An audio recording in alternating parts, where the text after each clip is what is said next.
En direct sur la chaîne nationale, la Cour constitutionnelle a abordé la question des contentieux électoraux. Sur l'élection présidentielle du 20 décembre, seules 2 requêtes avaient été déposées la semaine dernière. Le village de Moutier, dans la province du Mai-Ndombe, a été totalement vidé de sa population suite au passage des miliciens Mobondo ce week-end. Ils ont causé mort et désolation, d'après les témoignages du rapporteur adjoint de la province que nous aurons au téléphone dans ce journal. Le fleuve Congo en colère et plusieurs provinces en pâtissent en ce moment. De nombreux dégâts matériels ainsi que des pertes en vies humaines sont signalés à travers le pays. Un drame qui a attiré l'attention du Saint-Père lors de la messe de ce dimanche au Vatican.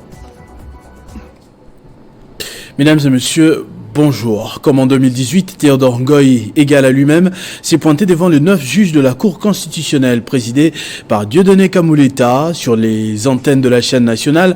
En direct jusque vers midi, le candidat président de la République a énuméré une longue liste d'irrégularités qui décrédibilisent le processus électoral. Parmi elles, l'ignorance par les candidats de l'identité de leurs électeurs ou encore le vote étalé sur plusieurs jours en violation de la loi électorale. La Cour constitutionnelle devrait rendre son verdict le 12 janvier. Après l'invalidation de 82 candidats aux législatives de 2023 par la Commission électorale nationale indépendante pour fraude, détention des machines à voter et menaces contre les agents électoraux, la classe politique n'est pas restée indifférente. L'opposant Moïse Katumbi a réagi et demande l'annulation de l'ensemble du scrutin et l'installation d'une commission mixte telle que souhaitée par la mission d'observation électorale SENCO-SCC. Il l'a fait savoir dans un communiqué qui est parvenu à notre rédaction. Les leaders du parti politique Ensemble pour la République, Moïse Katumbi Tchapoué, vient debout contre la décision controversée de la CENI portant annulation de suffrages obtenus par certains candidats suite au cas de violation des dispositions législatives et réglementaires régissant les élections législatives. Dans son dernier communiqué, Moïse Katumbi Tchapoué s'est montré étonné de la décision de la centrale électorale alors qu'après le scrutin du 20 décembre, plusieurs irrégularités avaient été constatées et son parti avait demandé l'annulation de ce scrutin.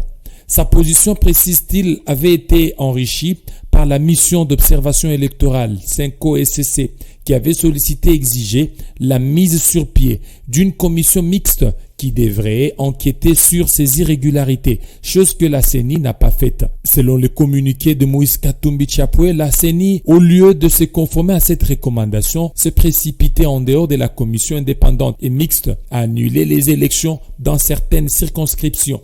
Les suffrages obtenus par certains candidats et affirme qu'elle continuera à enregistrer les dénonciations, notamment sur la détention illégale des dispositifs électroniques, s'exclame Moïse Katumbi Tchapoué. Raison pour laquelle le deuxième à l'élection présidentielle, selon les résultats provisoires de la CENI, appelle à la suspension entière du processus électoral en attendant la création de la commission exigée par la SENCO-SCC. Le président d'Ensemble estime que cette décision précipitée de la CENI est une fuite en avant qui ne remplacera jamais la création de la commission indépendante et mixte recommandée par la mission d'observation électorale SENCO-SCC dont les rapports pourraient constituer un préalable pour une acceptation de ces scrutins par les différentes parties prenantes. Par ailleurs, Moïse Katumbi Tchapoué indique que ces cas, qui sont très nombreux, ne peuvent qu'affecter inéluctablement aussi les élections présidentielles qui doivent donc aussi être annulées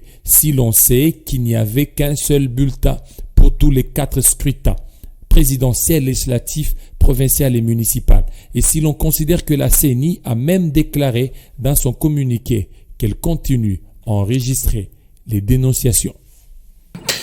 L'affaire des candidats invalidés par la CENI pour fraude, corruption et autres charges lors des élections législatives nationales et provinciales du 20 décembre dernier se trouve déjà sur la table du procureur général près la Cour de cassation, constituant des infractions conformément à la loi électorale. Ces actes, par conséquent, sont punissables par la loi. Les candidats tricheurs pourraient être aux arrêts dans les heures qui suivent. Explication de Nathalie Oko. que pendant le déroulement du scrutin, certains candidats aux élections législatives, provinciales et communales se sont illustrés par la détention illégale des dispositifs électroniques de vote. Le chapitre d'invalidation des candidats fraudeurs aux dernières législatives nationales et provinciales au pays est encore loin de se refermer. Outre l'annulation de leurs électorats, nous renseignent plusieurs sources, ces ministres, gouverneurs, mandataires publics, députés et sénateurs que la centrale électorale vient d'invalider pour fraude, corruption, vandalisme des matériels électoraux, incitation à la violence et détention illégale des dispositifs électoraux des votes, seraient bientôt aux arrêts au parquet général près la Cour des cassations après la publication de la liste des candidats aux législatives nationales et provinciales. Firmin Vondemambo s'attend à frapper fort. Dans les collimateurs de la justice, nombre des candidats qui ont postulé à la députation nationale et provinciale, bientôt ces présumés fraudeurs, corrupteurs seront arrêtés, renseignent des sources concordantes. Depuis la publication de cette liste de 82 candidats impliqués dans ces dossiers qui éclaboussent la classe politique congolaise, le procureur général près la Cour des cassations est déterminé à mettre hors d'état de nuire ces personnalités qui brillent par leurs antivaleurs. La fraude, la corruption, les vandalismes des matériels électoraux, l'incitation à la violence et la détention illégale des devs constituent des infractions conformément à la loi électorale et par conséquent punissables par la loi. Représentant le ministère public et en matière répressive, le procureur général près la Cour des cassations a donc le rôle de rechercher les infractions aux actes législatifs et réglementaires qui sont commises sur les territoires du pays.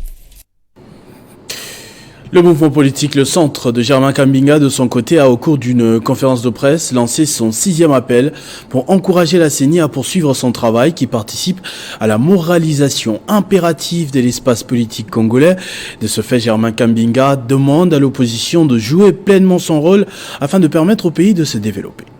C'est le 6e appel du Centre au lendemain de la publication par la CENI, le rapport intérimaire de sa commission ad hoc mise en place pour mettre en lumière le cas de fraude enregistré au cours des élections législatives nationales et provinciales ainsi qu'aux municipales du 20 décembre 2023. Le Centre exhorte les incriminés à utiliser, s'ils le jugent nécessaire, les voies de recours légales que sont les cours et tribunaux, mais croient également au sacro-saint principe de la présomption d'innocence. Ces mouvements politiques chers à Germain Kambinga encouragent la CENI à poursuivre ce travail qui participe à la moralisation impérative de l'espace politique congolais. Ces derniers ayant pour principal objectif le sabordage de la souveraineté du peuple par un appel irresponsable à l'annulation des élections et à la mise en place d'une transition avec comme corollaire le partage des postes d'État, sont prêts à faire feu de tout bois. Et cette attitude n'est pas républicaine.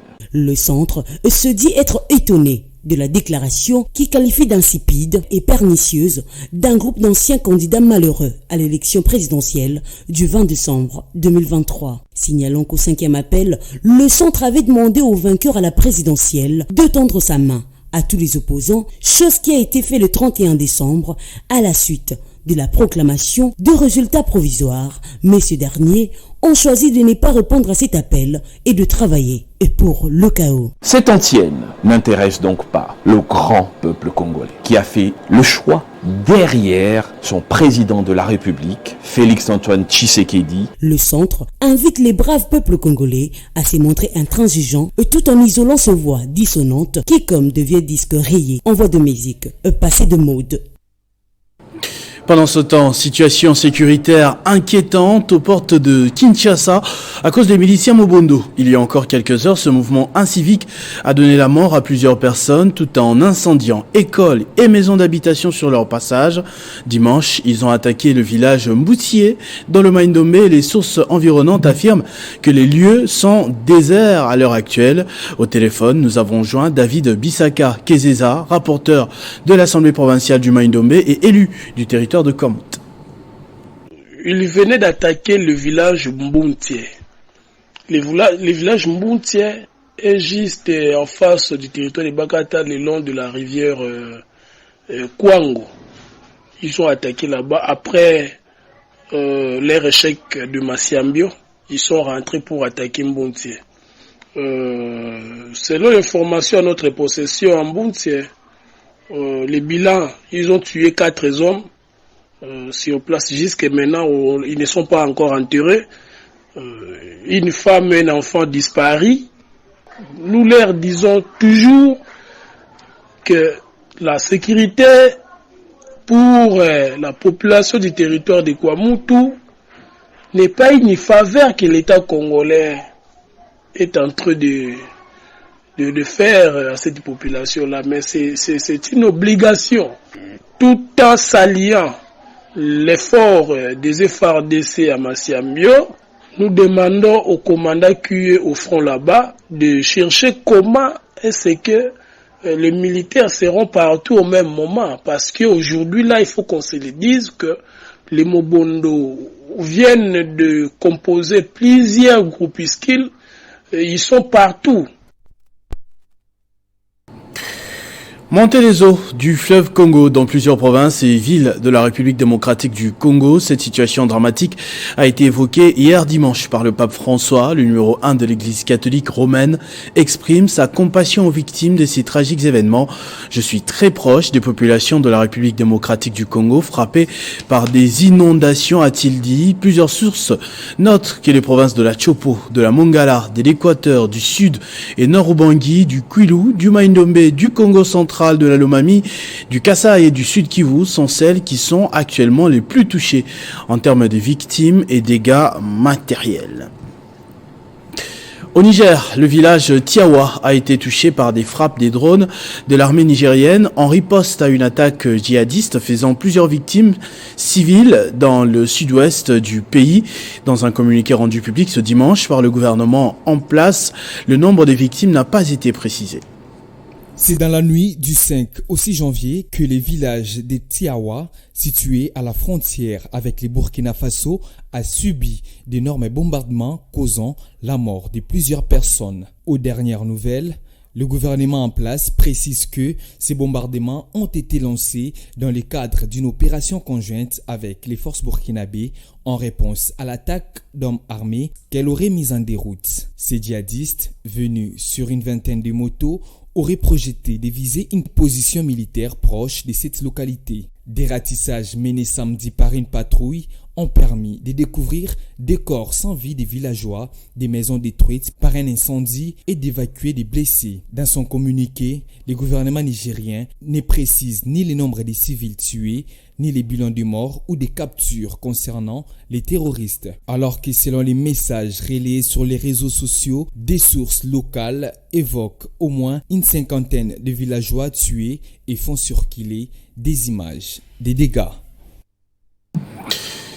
Plus que 5 jours nous séparent du coup d'envoi de la 34e édition de la Coupe d'Afrique des Nations. Jusqu'ici, les pays qualifiés posent déjà leurs valises en Côte d'Ivoire, pays hôte, pendant que la RDC effectue le dernier réglage aux Émirats Arabes Unis. Le point avec Christian Boukaya, qui me rejoint de l'autre côté du plateau pour le panorama sportif. Bonjour et bienvenue Christian. Bonjour à vous Christopher, merci beaucoup. Bonjour également à tous les téléspectateurs qui nous suivent à travers le monde en ce moment même. D'abord, Ligue 1, plus qu'une seule place à prendre pour les playoffs. Ça c'est bien sûr dans le groupe B. Et puisqu'hier, l'AS Dauphin Noir des Goma a battu l'AS Maniema Union des Kindu sur le score de 2-1. Les Gomatraciens totalisent 29 points et décrochent leur billet pour la phase de play-off. On a laissé faire une petite, ou soit un peu plus dès le week-end, si le match vers club et le Daring Club Motema Pembe s'était joué hier. Malheureusement, celui-ci a été reporté à une date ultérieure. Ce qui passe, ce sont des images d'illustration, alors il faut préciser. Bien évidemment, c'est bien sûr la manche allée qui a vu le Daring Club Motema Pembe s'imposer petitement face à l'association sportive Victoria Club. Alors là, il faudra rappeler quand même les duels à distance qui étaient rudes entre les Aigles du Congo et les Daring Club Motema Pembe, et qui vont d'ailleurs s'affronter cette cette semaine. Ce sera bien sûr le vendredi au stade Père Raphaël de la Quétule. L'équipe qui va gagner ces duels sera d'office qualifiée pour la phase de play-off. En cas de match nul, DCMP ira chercher son billet contre Vert Club. Jusqu'ici, c'est bien Maniema Union, Vert Club, Dauphin Noir, Mazembe, Lupopo, Lubumbashi Sport et Tombuko qui sont déjà qualifiés pour le play-off. Et l'événement de l'année dans le continent, c'est la CAN 2023, alors qu'on est en 2024, et c'est dans 5 jours. Et c'est dans 5 jours, Christopher, vous l'avez dit, le go sera donné le 13 janvier. Et bien sûr, en Côte d'Ivoire, cette CAN se jouera du 13 janvier au 11 février. Nous sommes là, bien sûr, au pays des éléphants, et le match d'ouverture qui se jouera, bien sûr, au stade Alassane Ouattara de Bempé. Nous sommes là à Abidjan, et ce match d'ouverture mettra, bien sûr, aux prises la Côte d'Ivoire, pays organisateur, à la Guinée-Bissau. Alors, pour vous rafraîchir un tout petit peu la mémoire, on devra voir les différents groupes qui composent, ou les différents pays qui composent les groupes de cette CAN. Dans le groupe A, nous avons la Côte d'Ivoire, pays organisateur.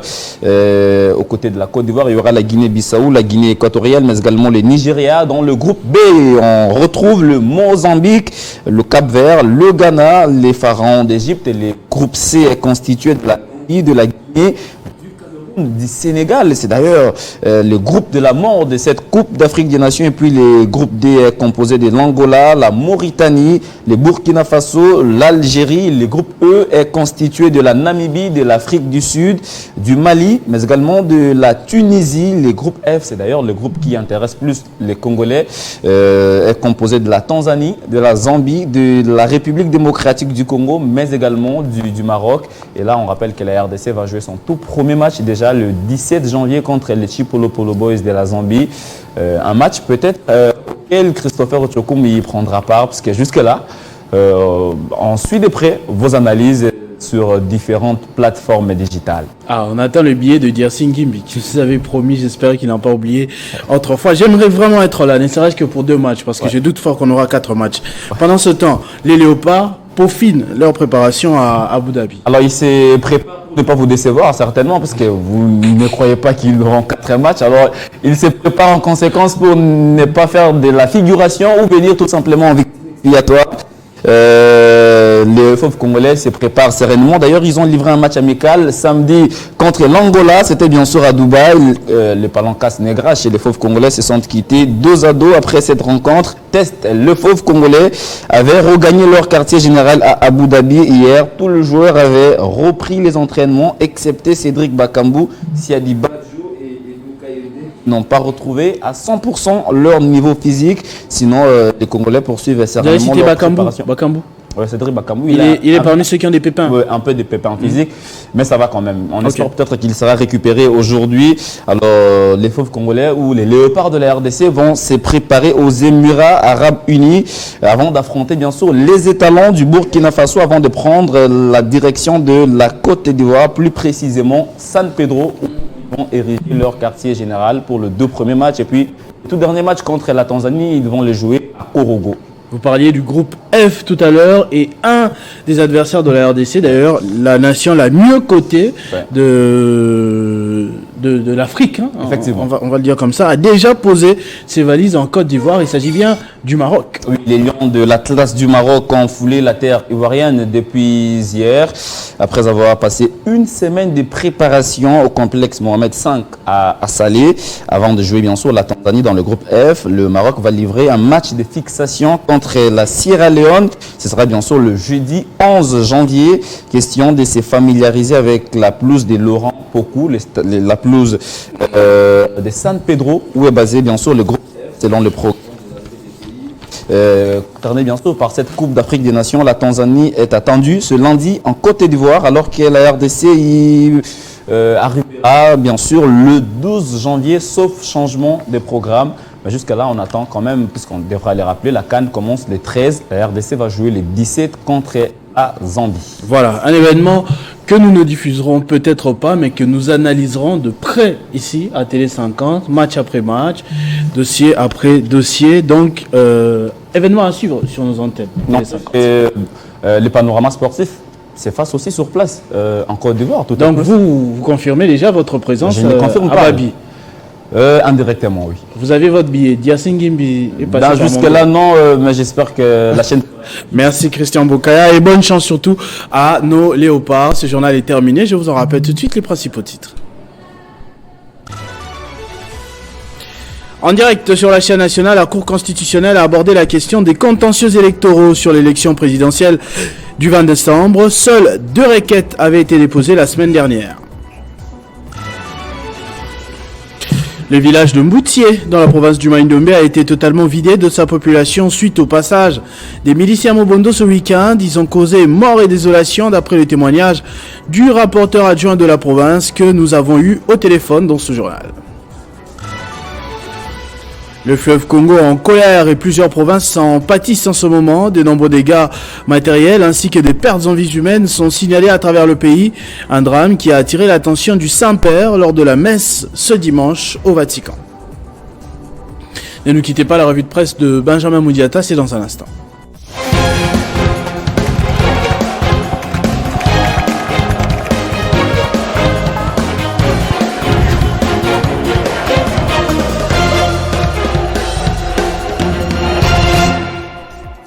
Benjamin Moudiata qui me rejoint de l'autre côté du plateau. Bonjour et bienvenue. Merci à vous Christopher Djokoum et bonjour à tous. Premier sujet, invalidation de plus de 80 candidats députés nationaux. La presse s'est penchée sur les retombées de cette réalité. Eh bien Christopher, doit-on déjà signaler d'emblée que l'actualité reste casée jusque-là sur l'affaire invalidation des candidatures aux législatives. Ceci depuis le week-end. Tôt ce matin, Christopher, le média en ligne Radio Capi.cd a titré « La Poukine exige la démission des professeurs candidats députés invalidés ». Faisons allusion bien sûr aux candidats qui seraient fraudeurs de l'université Révérend Kim, enfin l'université de Kinshasa. Le président de l'association des professeurs de l'université de Kinshasa leur demande à tous de bien vouloir déposer leur démission. D'un média à un autre, sur le même chapitre, Mediacongo.net aborde la voix de l'opposition en titrant « Invalidation des candidats députés ».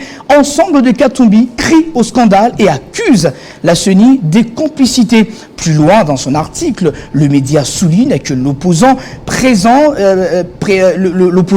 pense que la CENI est complice de ce scandale électoral dont la majorité d'auteurs sont de la famille politique de Félix Tshisekedi, président de la République réélu. Digital.net, lui, suspend plutôt une question, Christopher. 82 candidats invalidés aux législatives en RDC, quelle incidence sur le vainqueur de la présidentielle?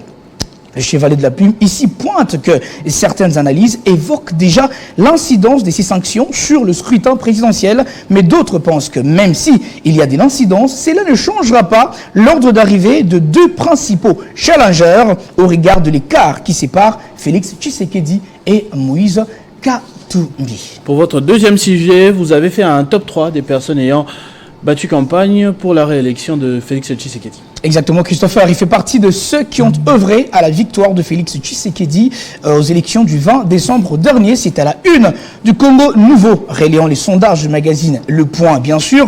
Le numéro 1 de la RSP, Miguel Katam-Kachal, occupe la 3e position derrière Jean-Pierre Bemba et Vital Kamere. Le DG de la RSP, Miguel Kachal, occupe la 3e place de notre sondage avec 64% d'opinion favorable. C'est les titres que reprend le média en ligne Le Quotidien. Dans les colonnes intérieures, l'article souligne que le numéro 1 de la sous-traitance a travaillé tout au long du dernier trimestre de l'année 2023 sur la mobilisation de jeunes en général et gouvernementale dans le domaine de la sous-traitance en partant de Kinshasa, la capitale, où il a sensibilisé les entrepreneurs des secteurs de nouvelles technologies, du domaine brassicole, de l'aviation civile et du secteur de la construction. Le quotidien Econews, qui revient avec le même titre, ajoute que sur le grand travail abattu par Miguel Katam-Kachal au profit de Félix Tshisekedi, s'est poursuivi jusque dans le province, avec comme objectif principal l'émergence de la vraie classe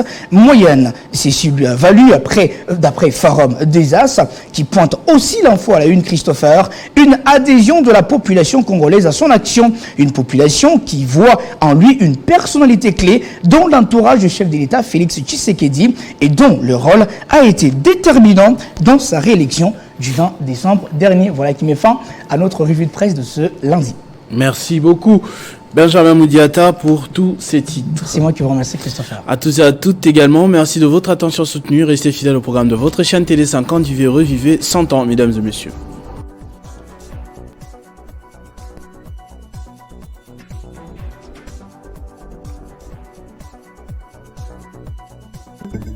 Retrouvez toute l'actualité en continu sur www.tele50.cd.